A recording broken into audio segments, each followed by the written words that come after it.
In a vast, shimmering ocean where sunlight danced on waves and secrets hid in the depths, there lived a young mermaid. Her world was a kaleidoscope of coral reefs, swaying seaweed, and schools of fish that glimmered like living jewels. She was not like the other merfolk, content to swim in familiar waters and sing songs of the tides. Her heart burned with a restless curiosity, a longing to explore beyond the boundaries of her underwater realm. The surface, where the sky met the sea, called to her in whispers carried by currents, and she spent hours gazing upward, watching shadows of ships glide across the water's ceiling. Her family, strict and protective, warned her against venturing too close to the world above. They spoke of danger's nets that ensnared, hooks that pierced, and humans who could not be trusted.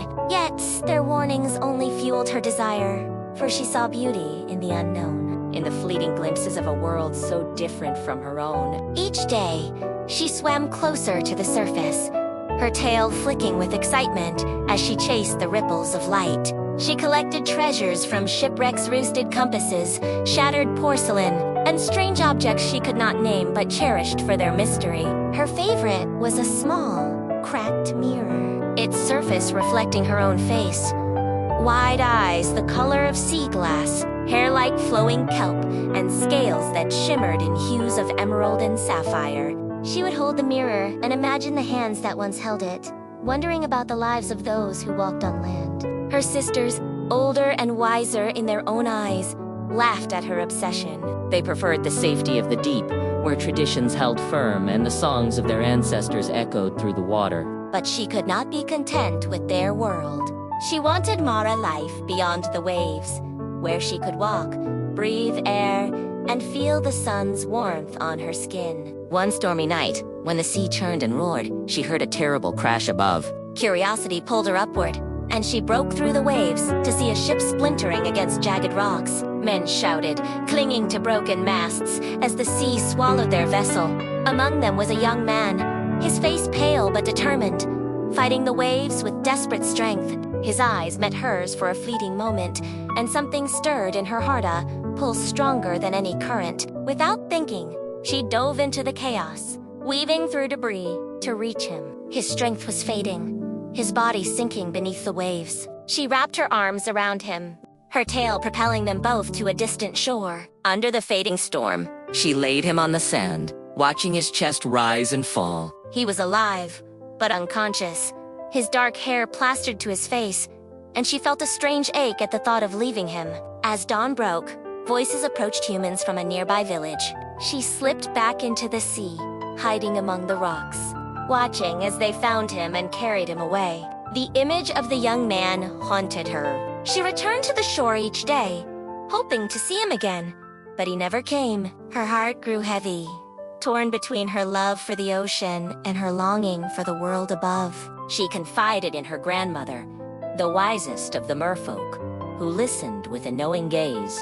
The old mermaid spoke of an ancient sea witch, a creature of immense power who lived in the darkest depths, where even the bravest merfolk dared not swim. She could grant wishes, but her magic came at a terrible price. The young mermaid's heart raced at the thought. She knew the risks, but her desire burned brighter than her fear. She swam to the edge of the known waters, where the light faded and the sea grew cold. The path to the witch's lair was treacherous, lined with skeletal coral and shadowed by creatures with glowing eyes. Fear gnawed at her, but she pressed on, driven by the memory of the young man's face. The sea witch's lair was a cavern of twisted stone, draped in slimy weeds that pulsed with unnatural light. The witch herself was a monstrous figure, her body a tangle of eel-like tails, her eyes sharp and cunning. She listened as the mermaid poured out her wish to walk on land, to live among humans, to find the one she had saved. The witch's laughter was a low, rumbling wave. She could grant the wish, she said, but the price would be steep. The mermaid would gain legs, but each step would feel like walking on knives. She would have a voice to speak, but it would be taken from her forever as payment. And there was a catch. She had only 3 days to win the love of the man she sought. If she failed, she would dissolve into sea foam, her soul lost to the tides. The mermaid hesitated, her heart pounding. She thought of the ocean, her family, her home. But then she saw his face again in her mind, and she nodded. The witch's grin widened as she brewed a potion, dark and swirling, and handed it to the mermaid. "Drink it at dawn," she said, "on the shore where you left him." The mermaid clutched the potion and swam to the surface, her heart a storm of hope and fear. As the first rays of sunlight touched the water, she emerged onto the shore and drank the potion. Pain seared through her, as if her body were being torn apart. Her tail split, forming legs that trembled beneath her. She tried to cry out, but her voice was gone, stolen by the witch's magic. She staggered to her feet, each step a piercing agony. Yet she felt a strange joy in standing upright, in feeling the sand between her toes. She wore a simple dress woven from seaweed, her only remnant of the sea. The world above was overwhelming, colors brighter, sounds sharper, the air warm and strange in her lungs. She wandered toward the village, her eyes searching for the man she had saved. She found him in a grand palace overlooking the sea, its walls gleaming with white stone. He was a prince, she learned, the son of a king, and he was kind. His smile as warm as she remembered, but he did not recognize her. How could he? She had no voice, no way to tell him of the storm, of the night she pulled him from death. Still, she lingered near the palace, watching him from afar. Servants took pity on her, a silent girl with no home, and gave her a place among them. She worked in the kitchens, her hands raw from scrubbing, her feet bleeding from the pain of each step.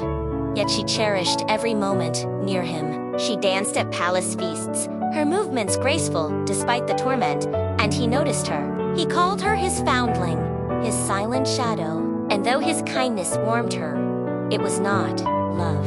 Her heart ached, for she saw his gaze linger on a princess from a distant land, with golden hair and a voice like music. The 3 days passed too quickly. Each night, she stood by the sea, her heart breaking as the deadline loomed. She could not speak, could not tell him of her sacrifice. On the final night, she stood on the shore, the waves lapping at her feet, and wept silent tears. Her sisters emerged from the water, their faces pale and desperate. They had gone to the sea witch, they said, and traded their own beauty, their flowing hair, for a chance to save her. They gave her a dagger, its blade sharp and cold. If she killed the prince before dawn, his blood would restore her tail, and she could return to the sea. She took the dagger, her hands trembling, and slipped into the palace. She stood over his bed, watching him sleep, his face peaceful. The princess lay beside him, their hands entwined. The mermaid raised the dagger, but her love for him was stronger than her fear of death. She could not take his life. She dropped the dagger and fled to the shore. As dawn broke, the mermaid stood at the water's edge, her body trembling. The pain in her legs faded, and she felt herself dissolving, her form unraveling into foam. But instead of nothingness, a warmth enveloped her. Voices whispered, soft and kind, and she rose, weightless, above the waves. She was no longer a mermaid, nor human, but something newer, spirit of the air, born of her sacrifice.